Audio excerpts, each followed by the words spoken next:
La France n'a plus de budget pour l'année à venir. Si vous étiez en âge de voir et de comprendre cette info sur Antenne 2 en 1979, alors vous avez peut-être aujourd'hui un sentiment de déjà-vu. Je vous rappelle que nous n'avons toujours pas de budget.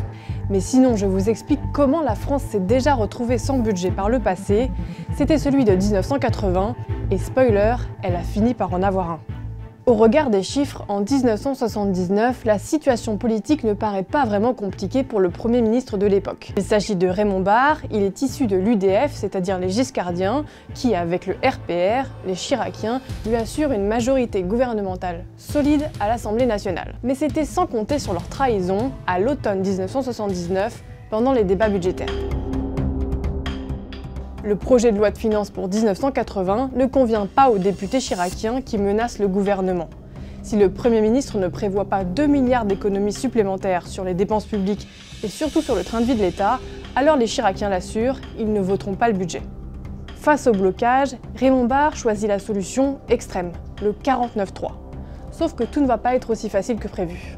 Sitôt le 49.3 dégainé, le président de l'Assemblée nationale, Jacques Chaban-Delmas d'un côté, et 65 députés socialistes de l'autre, décident de saisir le Conseil constitutionnel avec deux principaux reproches techniques. D'abord parce que, contrairement à ce que prévoit la Constitution, le volet dépenses a été examiné avant même que le volet recettes ne soit voté. Mais aussi parce que le Premier ministre a fait usage du 49.3 une seule fois sur l'ensemble du projet de loi, et non pas séparément sur le volet recettes et le volet dépenses. Le 24 décembre 1979, les Français se préparent à passer un drôle de Noël. Le Conseil constitutionnel annonce censurer le projet de loi de finances pour vice de forme. La France se retrouve sans budget. L'heure tourne avant le passage à la nouvelle année, alors les députés se réunissent à nouveau le 27 décembre pour une session extraordinaire, agitée, afin d'éviter toute paralysie de l'État.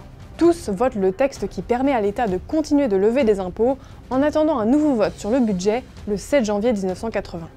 Ce jour-là, les députés chiraciens continuent de camper sur leur position, mais le Premier ministre Raymond Barre engage la responsabilité de son gouvernement avec un 49.3, cette fois-ci utilisé en bonne et due forme. Voilà la France, finalement dotée d'un budget.